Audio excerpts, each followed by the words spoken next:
Hi, Doug Morkel here again. How are you all doing?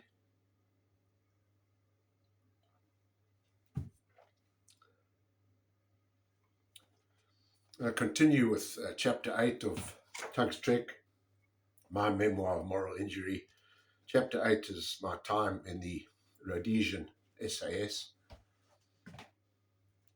You can tell I've got a Rhodesian accent, surely. Better than DiCaprio's. Mine's authentic. His was pretty good in Blood Diamond. Just when I thought the danger had passed and there would be time to restore my rapidly disappearing sanity, I was called by Flash. Tug, I want you to come with me to check out those trenches. We cannot bring any more choppers into this venue before we've cleared them. Bring that RPD and let's go take a look. With dread coursing through every fibre of my being, I followed him over the railway line, and the two of us used the buddy-buddy system, leapfrogging each other, and began our sweep of the trenches on our side of the D.R.E.A.M town. We walked very slowly, keeping to whatever cover the terrain afforded us. I would never know what went on inside of Flash, but outwardly he could have been out on a walk. He showed no sign of fear or apprehension and appeared totally at ease. Tall, good-looking, and with a casual demeanour, he commanded extraordinary respect from both officers above him and troops below him. I needed some of what he had. If you don't think about being shot, you won't get shot. Yeah. I wonder who wrote the script for that character.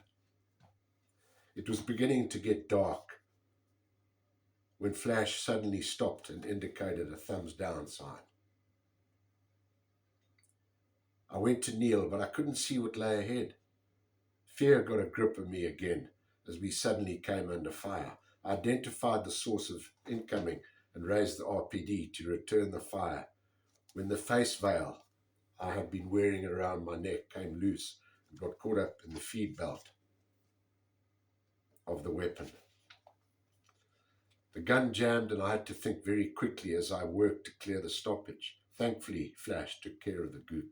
He double-tapped the man with pinpoint accuracy and he went down. My sergeant had just saved my life. He looked at me disapprovingly but did not say a word, and then nodded in acknowledgement that it was okay to continue. We moved on through as though nothing had happened, but unceasing anxiety and dread was building within me like a head of steam. We'd been in constant danger of sudden death for over 4 hours now, and my nerves were stretched like a violin string.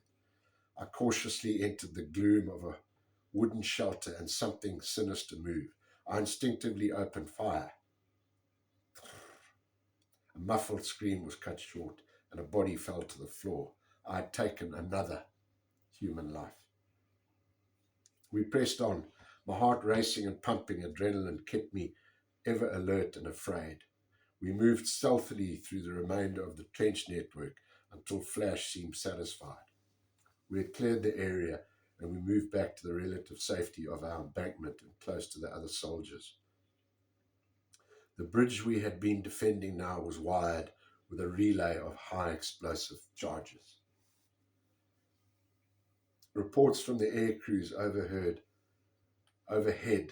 confirmed we had taken on a ground force of far superior numbers, and sightings of heavy artillery with Frelimo reinforcements had been made rushing up from military bases near Maputo. The bridges were ready to be blown, and that part of the mission was an imminent success, but it had become clear we would sustain heavy casualties and further loss of aircraft and equipment if we were to remain where we were. To my great relief, word came through we were to quit while we were ahead and perform a tactical withdrawal. Superb leadership and excellent training had come together to disrupt the enemy's planned mass invasion of Rhodesia. We had lost Alex Wesson, the highly respected chopper technician from 8th Squadron, but Dick Paxton and our corporal had survived. We climbed aboard the Pumas and flew wide of the D.R.E.A.M. bridge, watching the black smoke rise into the evening sky. We had severed Mozambique's crucial rail links and were heading for home. I slept badly that night. It was freezing cold. I tried to warm up wearing a disgustingly smelling gook jacket that I had looted off the washing line during the assault. I reflected that it was not the sort of matinee you would want to watch twice. Some of the old soldiers showed none of that fear, I felt, and others even seemed eager for more action. I felt the need for a bottle of scotch.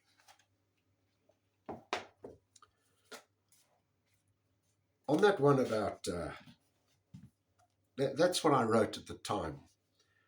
And a senior officer that bought and read this book told me that he said, Tug, you've got something wrong here. And I thought, oh, here we go.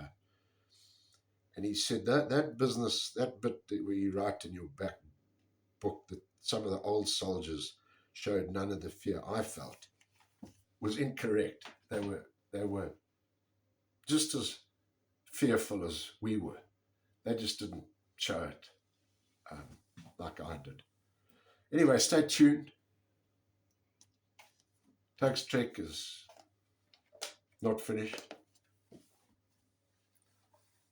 I like the fact that you're listening to what actually happened on the ground. That is what happened in my corridor.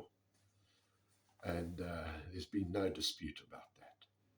So see you in the next video, and like, subscribe below, and visit tugmorkel.com. Cheers.